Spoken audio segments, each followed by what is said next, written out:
Hey, so my name is Rachel Zhang, and today I'm going to be talking about SNARGs, or succinct non-interactive arguments, for bounded depth computations from Sub-Exponential LWE. This is joint work with Rita Joel, Yao Taman-Kalai, and Dakshita Kirana.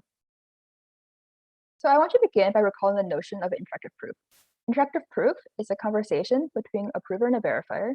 The goal of the prover is to prove to the verifier that some statement X is true or in a language, and at the end of the conversation, the verifier should either accept or reject. And so why it should be the case that if X is in the language, then the verifier should accept. And if it's not in the language, then the verifier, even if the prover is unbounded and cheating, the verifier should still reject this high probability. So in a famous theorem of Shabir, he showed that IP, the class of all languages with an interactive proof, is equal to p-space. So rewording this, this means that for any p-space computation, there's a way for a verifier who runs a polynomial time to delegate this p-space computation to a much larger prover. And so what I mean by delegate is that a prover does the actual computation and manages to prove to the verifier that it's correct. And the verifier runs a time much smaller than the time it takes to actually do the computation.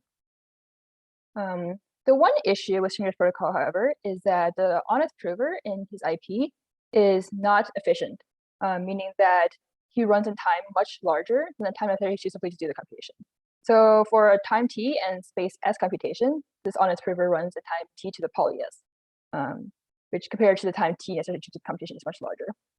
So the question then is like, can you get such an IP, a delegation IP, with an efficient prover? So Goldwasser, Kalai, and Ross-Bloom address this issue, and they construct such a delegation protocol for bounded depth computations. So for a circuit of size t and depth t, their prover runs in time polynomial in t, and the verifier is super efficient. And later, Reingold, Ross-Bloom, and Ross-Bloom construct a delegation protocol for time t and space s computations. So,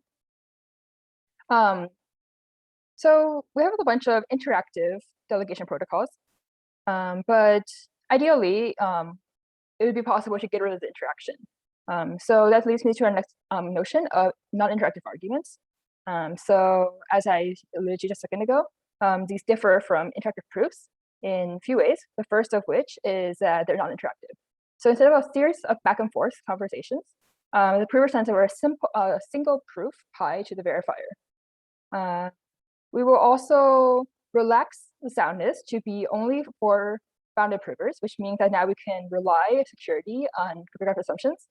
And we will also let there be a common random string, which both the prover and the verifier know. So the prover has to generate their proof pi according to this common random string. And the verifier will look at both the common random string and pi when deciding to check whether to reject. In fact, we'll actually be interested in something like one more property of these non-interactive arguments, process syncness. And this simply means that the verifier is super efficient. In particular, this means that the proof pi the prover generates should also be very short compared to the time it takes to simply do the computation. And succinct non-interactive arguments, otherwise known as SNARGs, are useful in applications such as in cryptocurrencies. So there's been a lot of work on constructing SNARGs in the past. There's been so in the very beginning, I started out trying to construct SNARGs for non-deterministic computations, and this was done in the random oracle model and under knowledge assumptions. More recently, there's been more work on constructing SNARGs for deterministic computations. So they were constructed for deterministic computations under several assumptions, including IO, multilinear maps, groups of bilinear maps, and optimal circular secure FAG. Out of the 4 assumptions I just listed, the only one that is a reasonable assumption, so not like ridiculously strong, is that of groups of bilinear maps. The one downside of this assumption, however, is that it is known to be broken under quantum attacks. So in our work, we add to this list. So we managed to construct a SNARG for deterministic computations, assuming a reasonable post-quantum secure assumption, namely that of sub-exponential LWE. So how do we do this? There's many ways to construct SNARGs. The way we approached this problem was by analyzing the Fiat-Shamir transformation. So let me just tell you what the Fiat-Shamir transformation is in a few slides. So the purpose is to make interactive protocols non-interactive. The way that it does this is by starting with a public Hawaiian protocol and we're going to replace the verifier by a hash function. So what the prover is going to do is she's going to generate the first prover message as before. And then instead of asking a verifier for the first message, she's going to compute what the verifier's message will be by hashing her first message. And then she's going to compute her second prover message, and then calculate the second verifier message by hashing the entire transcript so far. And this continues. And at the very end, what the verifier does is he checks two things. One, that the transcript computed is accepting if it was an interactive protocol, and two, that all the hash functions were computed correctly. So the Fiat-Shamir transformation was proven to be sound in the random oracle model, but for a long time it remained open whether or not it was actually sound when instantiated with a real hash function. So it turns out the answer is actually no in general, and this was shown by Barak, Goldwasser, and Pillai, who presented a contrived argument for which applying Fiat-Shamir was provably unsound.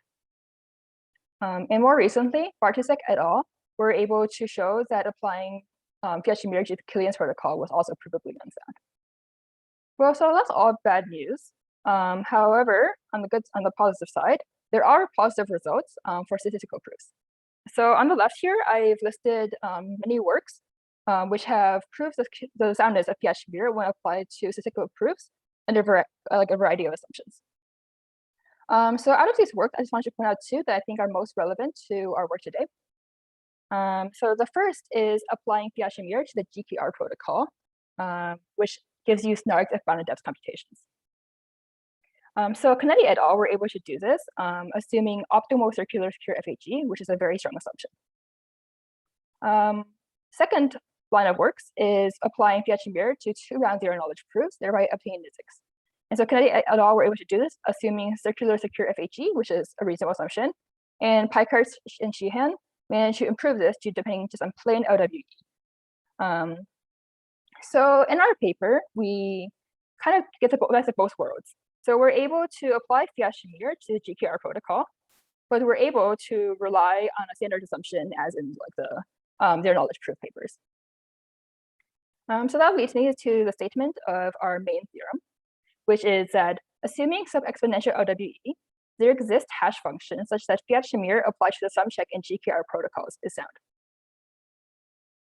So before I tell you a bit more about our protocol, about our result and how we attained it, I just want to mention a corollary of this result. So it turns out that this result actually has implications for p-pad hardness. For those of you who don't know, p-pad is a complexity class, which is defined by the complete problem of finding a Nash equilibrium. And a work of Chaudhary et al. Showed that p-pad is hard if Fiat-Shamir applied to some check is sound. And in our paper, we were able to show that Fiat-Shamir applied to some check is sound, assuming sub-exponential LWE. So that's a pretty straightforward corollary. It follows that p-pad is hard if LWE is sub-exponentially hard. In fact, we're able to prove something stronger, which is that p-pad is sub-exponentially hard if LWE is sub-exponentially hard. So here's just a bunch of prior work on p-pad hardness. So p-pad hardness was established under a variety of different assumptions. I'm not going to list them all, but they're on the slide. So on the right-hand side, I just want to point out there's been a line of recent works reducing p-pad hardness to the soundness of Fiat-Shamir applied to interactive proofs of a couple of forms. And a few of these works managed to further reduce it down to some form of LWE. So Chaudhary et al. Managed to reduce it down to the optimal circular security of LWE, and Lombardi and Vaiku and Tanesan managed to get it for assuming LWE is to choose a square root lambda hard. So we managed to add to this list, and we get it down to just sub-exponential LWE. So one more thing I want to point out. So all of these prior works were focused on proving the polynomial hardness of p-pad. And so we are the first work that I know of that actually managed to achieve something stronger, which is p-pad is sub-exponentially hard. We first one were also managed to show that p-pad is post-quantum sub-exponentially hard, assuming sub-exponential LWE is post-quantum secure.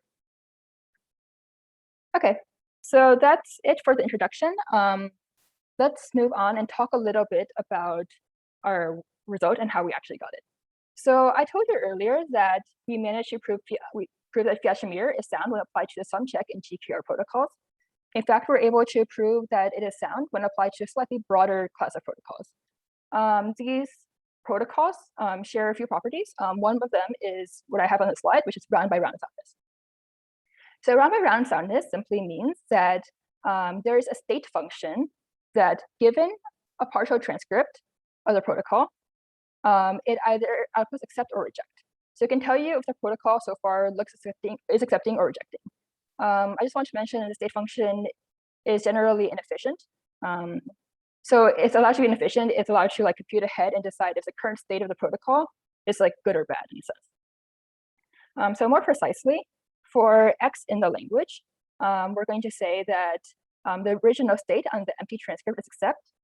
And so if the honest approver is doing their sending their honest messages, then it should be the case that after the first verifier message, the state is still accepting. And so this should keep going. And as long as the honest approver is doing things correctly, the final state should still be accepting. And that indicates that the verifier should accept the protocol. On the other hand, if X is not in the language, we're going to say that the state on the empty transcript is rejecting. And we want it to be the case that for all prover messages and for most verifier messages, the next state is still rejecting. And so this continues down and down until the final state is still rejecting with high probability, which means that the verifier should reject. So I said that it's rejecting. The state is rejecting if the previous state was rejecting with high probability. So for most betas, for most verifier messages. So it is possible for a verifier message to be chosen that allows the state to go from being rejecting to accepting, in which case now the prover can successfully cheat by continuing to preserve the state as accepting, and the verifier will accept. But as long as the verifier does not choose one of these bad betas, then the state will continue to be rejecting. So in what follows, I'm going to assume that there is exactly one bad beta for any prover message alpha. So this is not actually quite true in our sum check or GQR protocols or other protocols you might be interested in. However, in the protocols that we analyzed, sum check and GQR protocols, there wasn't one bad beta necessarily, but there were only polynomially many. And so what that means is that we can do some sort of guessing where you guess the bad verifier message, and do it by a hybrid argument. You can argue security. So let's not concern ourselves with when there's more than one bad verifier message for now, and just focus on the case where there's exactly one. Okay, so what we're going to do is we're going to create this function bad, which takes as input a partial transcript and outputs the next bad verifier message. So now when we apply Fiat-Shamir, we get each verifier message by hashing the transcript so far.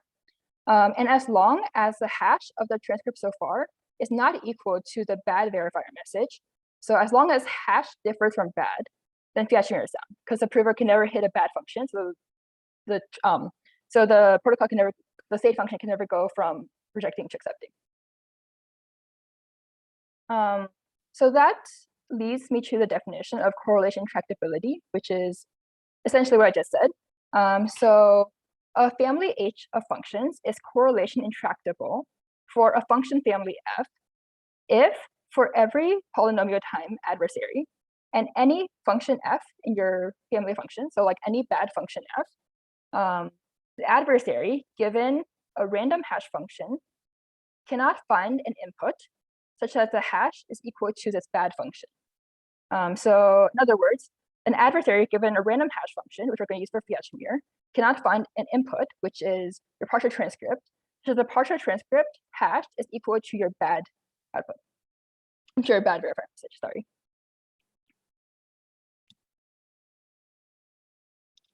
Picard and Sheehan managed to construct these correlation intractable hash functions for the function family f sub s, which is equal to all functions computable by circuits of size s. And it is assuming LWE. So that's pretty good. We now have correlation intractable hash functions, assuming some reasonable looking assumption. The one thing about their construction is that their correlation intractable hash functions take time poly s to compute, to evaluate, if you're trying to avoid bad functions of size s. So in particular, if you go back to these bad functions up here, so it turns out that for most interesting protocols, your bad function, so like function that outputs the next bad verifier message, is going to be inefficient or require some trapdoor or some hidden information. So it, in general, won't be very easy to compute for interesting protocols. So if we try to blindly apply Fiat-Shamir using Picard and Sheehan's constructions of correlation intractable hash functions, what we end up getting is that we need to have the verifier run in time very large, much larger than the time he actually has, in order just to simply check that the hash functions were evaluated correctly. So that's no good because we really care about SNARGs, we care about succinctness, and now the verifier that we have is no longer succinct. So that's no good. So we don't actually end up using this particular construction of correlation intractable hash functions. What we do is we construct a different hash function, and we use that instead in our SumCheck and GCAR protocols. So let me just tell you what this hash function is. So instead of just plain correlation intractable hash functions, we use something called lossy correlation intractable hash function. So lossy correlation intractable hash functions are hash functions that can be generated in two modes. The first is a correlation intractable mode, which is just a correlation intractable hash function as before. And the second is a lossy mode. And so a hash function generated in a lossy mode has a property that all its outputs will be in a small range, like a small range, much smaller than the total codomain. And furthermore, hash functions generated in the correlation intractable mode are indistinguishable from those generated in the lossy mode. Okay, so how do you construct these things? Well, as the name suggests, lossy correlation intractable hash functions are a combination of two primitives. They're a combination of lossy trapdoor functions, which were constructed by Picard and Waters in 2008. So here's the diagram. So lossy trapdoor functions are simply hash functions generated in two modes: injective mode, so it produces one-to-one hash functions, or in a lossy mode, and these two are indistinguishable. And so you combine lossy trapdoor functions with correlation intractable hash functions. So if you compose injective mode with a correlation intractable mode, you end up if you compose the injective hash function with the correlation intractable hash function, you end up getting the correlation intractable mode. And if you compose the lossy hash function with the correlation intractable hash function, you get the lossy mode. So I know that's a very general overview, and I didn't get to tell you exactly the details of how we actually implemented this or we actually did the analysis for SumCheck and GCAR protocols, which I think is actually a very interesting part of the paper. But unfortunately, I don't have time to go through that today. So I thought I'd just show you this new primitive that we constructed. And we think that it's interesting, and the lossiness of the correlation tractability actually makes the analysis possible. So if you're interested in learning more, I suggest that you refer to our paper or come to our poster section later and ask questions. So that's it for the technical content I have today. I just want to summarize. So today we applied Fiat-Shamir with lossy correlation tractable hash functions to the SumCheck and the GCAR protocols. And so we have two corollaries of this. The first is that we managed to prove the sub-exponential hardness of the complexity class PPAD, assuming sub-exponential LWE. And the second is we managed to construct the first SNARG from a standard quantum circular assumption. So that's it for my talk. I hope to see you later in the first session. Thanks.